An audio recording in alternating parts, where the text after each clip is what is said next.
Welcome back to the fields of Perthshire, and it is a glorious day but also a very cold start to the day.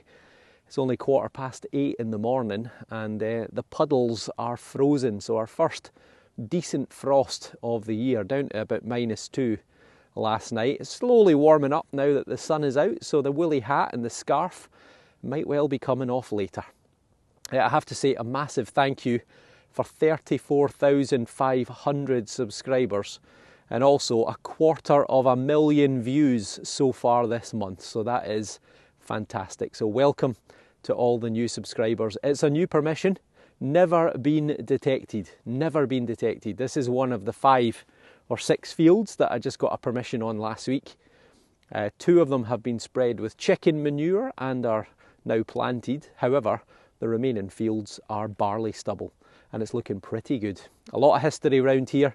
On the far side of this field is a building which dates back to the 16th century, over 450 years old.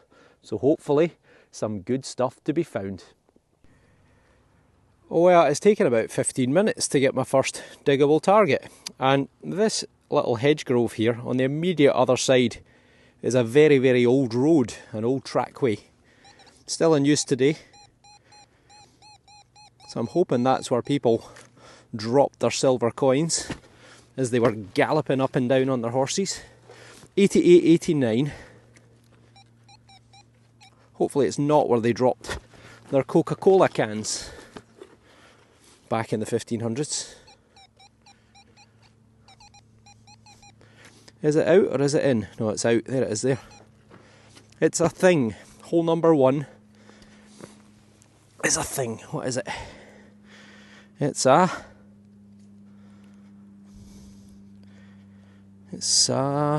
something. It's not lead. I thought it was lead, but it isn't lead. It's just a piece of coppery something. It's a strap. Maybe it's been a piece of machinery, an old horse-drawn carriage piece or something, but well, it's junk, but it's the first hole. Well, after the misery of 18 pieces of aluminium and tin foil, every metal detectorist's joyful find, we have a screamer. It's got to be a penny. 85, 86, it's got to be a penny. It's also stony. It's also stony. There we go. We're in. Now come on. We're only 20 minutes in. We're only 20 minutes in, so despite having dug a lot of holes, we don't have anything to show for it yet. And this would certainly get the party started. And that is not a coin. That is a huge lump of lead. Bronze. Wow. Wow, wow, wow. Now, I didn't say at the start, but there's obviously medieval stuff going on, or post-medieval should I say, 16th century farmhouse and building. But what I didn't say was that there is a lot of Bronze Age activity in this area. There's actually been a number of burials. I'm on the crest of a hill, and there have been a number of burials recovered here over the centuries, particularly in the 18th and 19th century. There's quite a lot of crop marks. There's several scheduled sites which are the remains of ring ditches, burials, probably even occupation as well, but that is a whopping great big bit of bronze. That weighs a couple of ounces, and that's possibly a sign of metalworking. So that is a very good sign. Who knows? Could be 4,000, 3,000 years old. Could be a couple of hundred. But we'll never know. But one for the museum to look at least. Just a few feet away from that big lump of bronze, we've got a screamer. Silver coin, bottle top, 93.94. A William IV silver shilling. What a coin that was. You might remember that one in my last video. My first ever. in 24 years of detecting. 24 years and I'd never found a William IV silver coin. Shows you how rare they are, or certainly for me they are. I think I maybe just caught a glimpse of something silvery coloured there. Right about there, I think. Be interesting to see that back on the video. Well, we're out. My God, I hope this is a silver coin. It looked round. You might have seen it. Ah, it's not. That is not it. Is it? I'm sure I saw something silver and round there. What is that? Is that going to be a bottle top? I think it might be. Might be a squashed bottle top.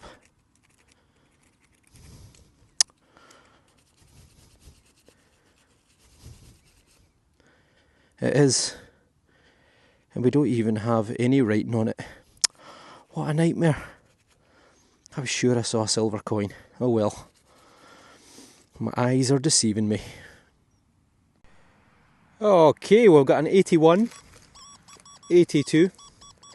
I've also changed programs. I've gone over to my custom deep program, which is based around relic, because the barley stubble in places is a little bit longer, so it just allows me a little bit more depth, swinging the coil a wee bit higher. There's something green. What is that? Green and heavy. Let's get you in the sun so you can actually see it. Fill in the hole. Always fill in your holes. Nothing more annoying. Well, what is that? It's got a rounded end. It's got a hole in the end. It's like a... Well, it's not got a hole in the end. It's a dimple in the end. But it's hollow. Well, a wee bit hollow. Stops there. Mystery. What on earth is that? Well, initially when I saw it I thought, oh, maybe it's a big bullet. But that's not a bullet. It's bronze, or copper alloy actually. And it's very smooth. Been in the ground a while. It's got a dimple in the end. And then it's solid in there. So, answers on a postcard. If you know, comment below. You know my motto. If in doubt, dig a spadeful out. And it's now a screamer. I can see something green. Looks like a bit of pipe. It is. It is. It's not particularly old. I thought maybe it was going to be another tap or another barrel spout or something, but no, I think it's 100 years old, 50-year-old water pipe sort of connection. Oh well. Plenty of targets coming, but not really anything good so far. Apart from a lump of bronze. It is warming up though, the woolly hat is off. 81, 82. We're out. So far it's pretty much just been aluminium, tin foil, bits of lead and copper. And that is lead, more lead. It's a bit of water pipe. Oh well. This time, 81. Something that's not lead or copper or aluminium or tin would be nice. Well, unless it's a relic. Although I don't think we get many relics made from aluminium or tin. Right. Plenty of worms. Well, it's big and it's heavy. Is it another bit of bronze? I think it might be.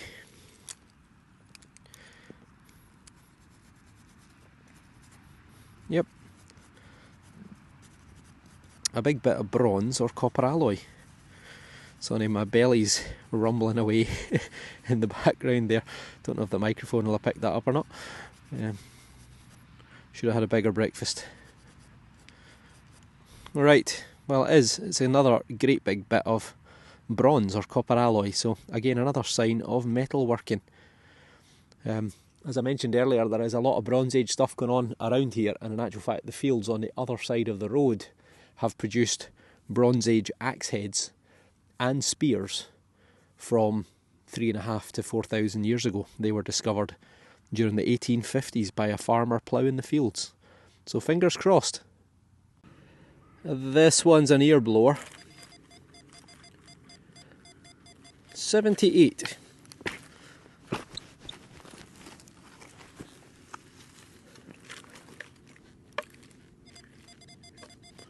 $78 and we're out.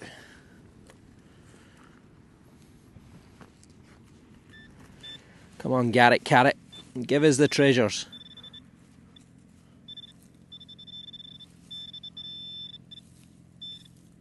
Oh! It's a button or a coin? Oh, it's a coin. Or is it a button? Have we got an imprint?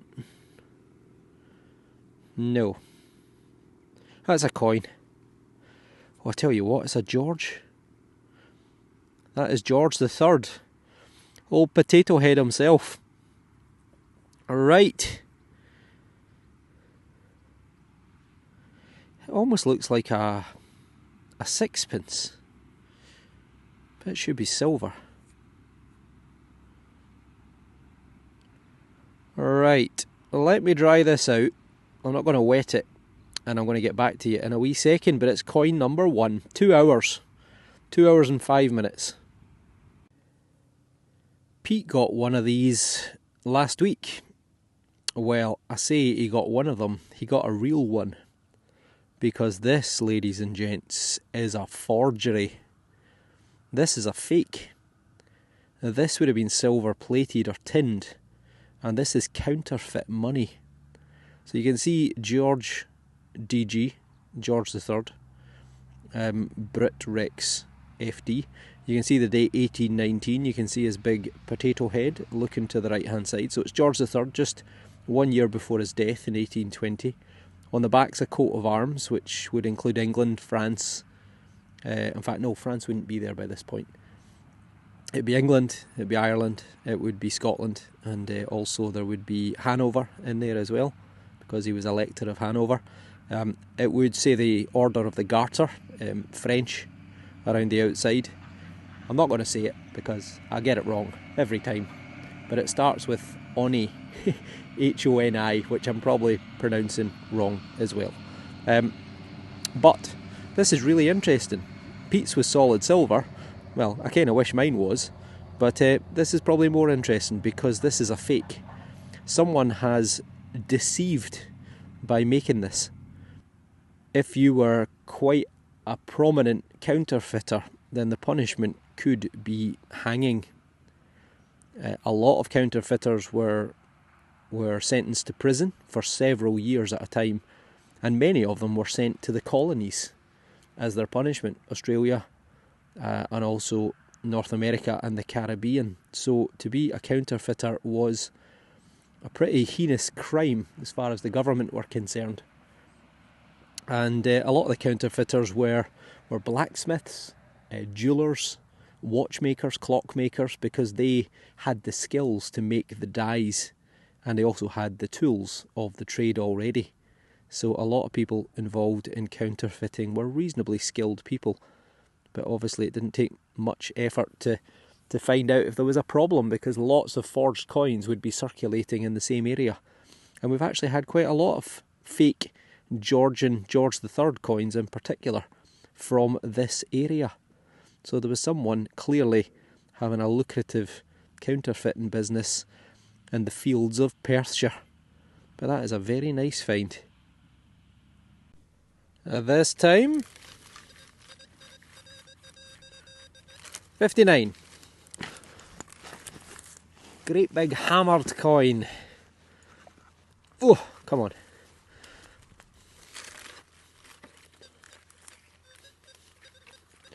Well, we're out.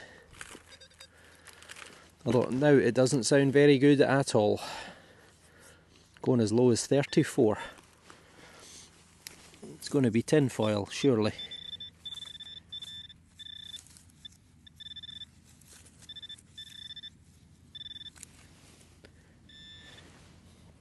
we're here.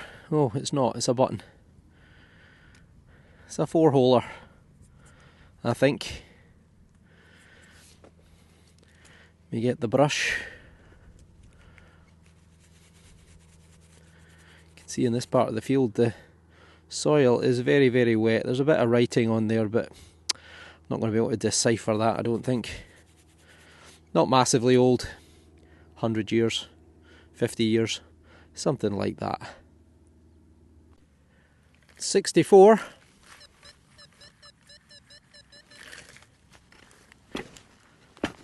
More counterfeit silver. As you can see, it's pretty wet and squelchy. Going to get a wet knee here, I think. I have to kneel down, you see. I'm at that age whereby I can't squat anymore because I don't have the... Is that round? It's not round, but it's lead. Just a random piece of lead. Very thin, but yeah. I don't think there's anything on it, is there? Yeah, I'm at that age where my knees are killing me. Yep, just a very thin piece of lead. This time, 76. Oh, that's easy digging. The ground's a lot drier here as well.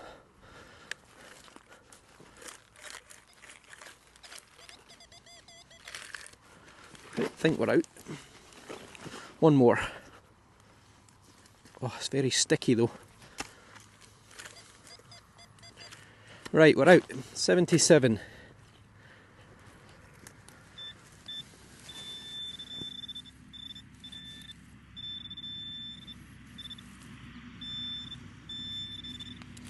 Is that a stone? Ah, there it is there, look. Well, what on earth is that? It's not another watch. It is... What on earth is that? It is a clock face or a watch face. But that is very weird looking. Prestige.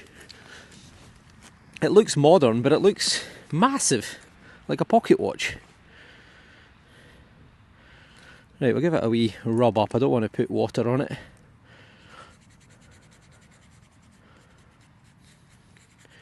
Well, if this is... It is a watch. It has to be a watch. I'm on a roll. This will be my third watch in 3 weeks. Now normally you do get quite a few watches, pocket watches, but normally it's, 2 a year. Not 3 in 3 weeks. Well, I'm dumbfounded by this because that cannot be a wristwatch, surely. Well, there is markings on it there. Right, I'm going to give this a wee clean up, see if we can get the letters out, but I'll be back to you in a second. There you go. So it says something, which you can't read. It says stainless steel back. It says something shockproof. And then it says something jewels. So it is a wristwatch, but it's massive. And I'm guessing it's probably, does that look 70s, 80s to you? It's got those kind of colours and that kind of look to it, but it's got 17 jewels in it. Hopefully they're rubies and diamonds. But yeah, a massive wristwatch. So if you know, comment below. This one sounds pretty good. 86. Could be a wee penny. Oh. One more.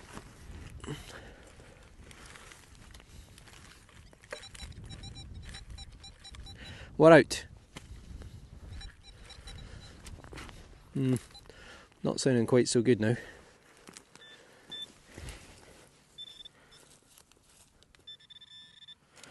Oh, I tell you what, I think we've got silver. We've got a threepence, I think. We've got a threepence.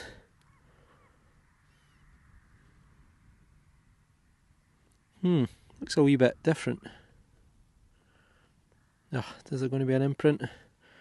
There's a bit of a root, but I don't think there's an imprint. Soil's too wet. Well, we've got a coin. It looks like a 3p. But it does look a wee bit different. It's maybe some sort of commemorative year or such like, because I didn't recognise the portrait on it. Zoom you in a wee bit.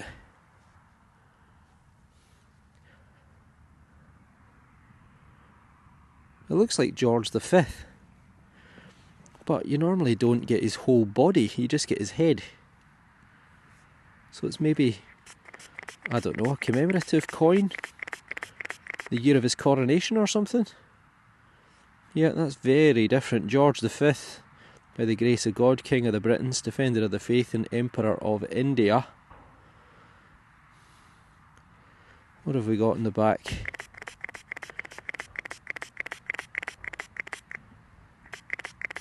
It's a Canadian.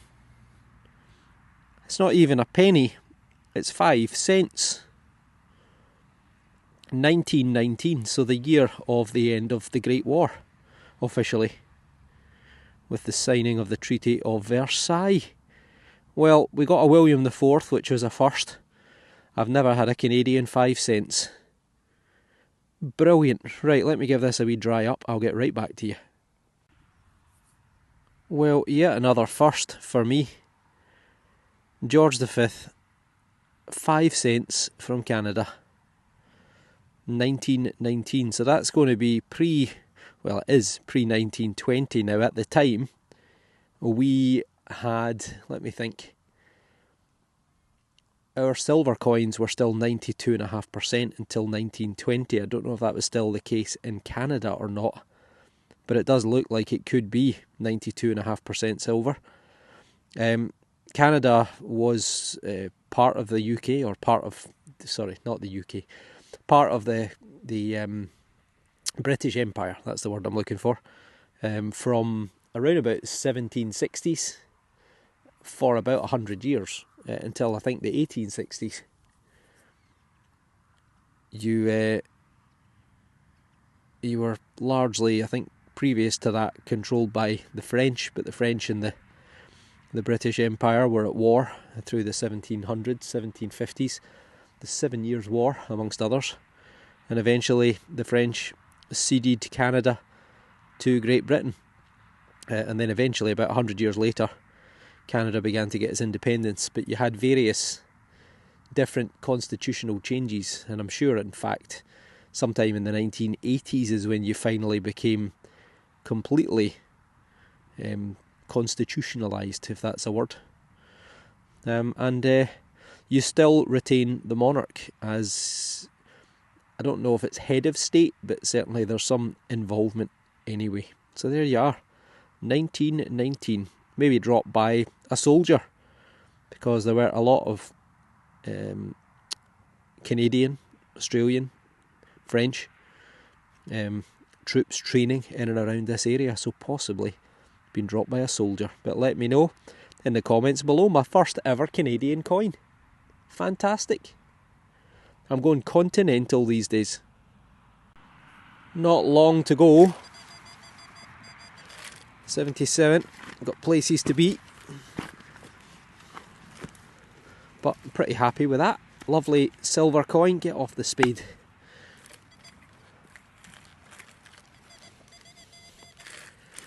Yeah, lovely silver coin. And the counterfeit, which should be silver, which isn't. Right, 75, 77. I think it's going to be more junk, to be quite honest, but where is it? It's there. It's that. Well, it's another bit of lead. It's another piece of thin lead. Could be silver coin number 2. Or a bottle top. 92, 94. People were really just throwing silver away for fun up here. on the fields of Perthshire. People must have just had too much money. Well, it's round. Ah, it's a button. I think I felt a shank. Well, it's not a button. It's a coin. It is a coin, and my guess would be probably Georgian because of the output, 94. Right, let's give this a wee dry up and I'll get back to you. I've given it the bendy thumb treatment. You can just about make out Britannia on that side, and on that side you can just see the outline of Mr. Potato Head. So it's another George III, 1760 to 1820. It's a halfpenny, and that's probably 2 pints of beer. But it's another find, so pretty happy with that, and the second George III coin that I've had off this field. That is the highlight of my finds. 3 coins, so I'm not complaining at all. 2 great big lumps of bronze, and I think that's a pretty good sign. Chances are if there's bronze, it's old. That's what my take would be, especially given the history in this area. This wee thing's curious. Don't know what it is though, but if you know, then comment below. Maybe, I don't know, the tip of a cane or something like that, but it's got that lovely olivey green colour like it's been in the ground for quite a while. The biggest wristwatch I think I've ever seen. Typically 70s or 80s, if that's when it's from. And 3 coins. George III halfpenny, George III counterfeit, 6pence, 1819, and a beautiful Canadian silver. Now the funny thing is, the counterfeit has actually survived better than the real one, so the forgery is better condition than the real coin is. But 2 coins from probably the 1800s, probably about 1806 or something for the halfpenny, and that's a star find there. Canadian 5 cents. Never had a Canadian coin before, and it's silver, so even better. Brilliant.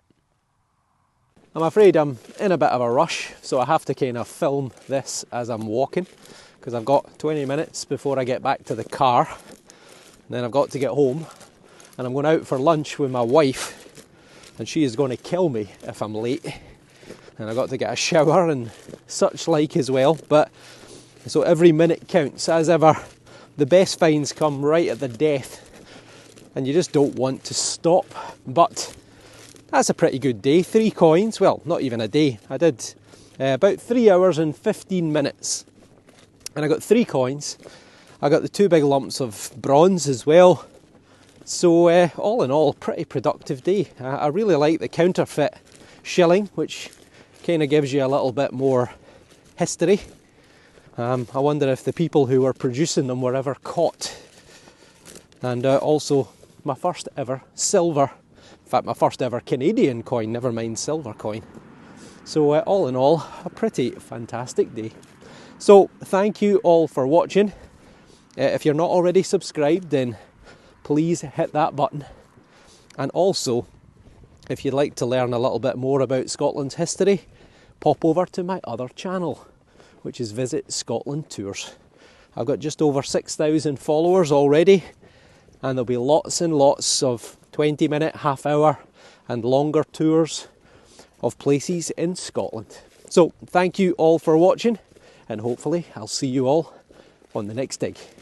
Take care, and we'll see you soon.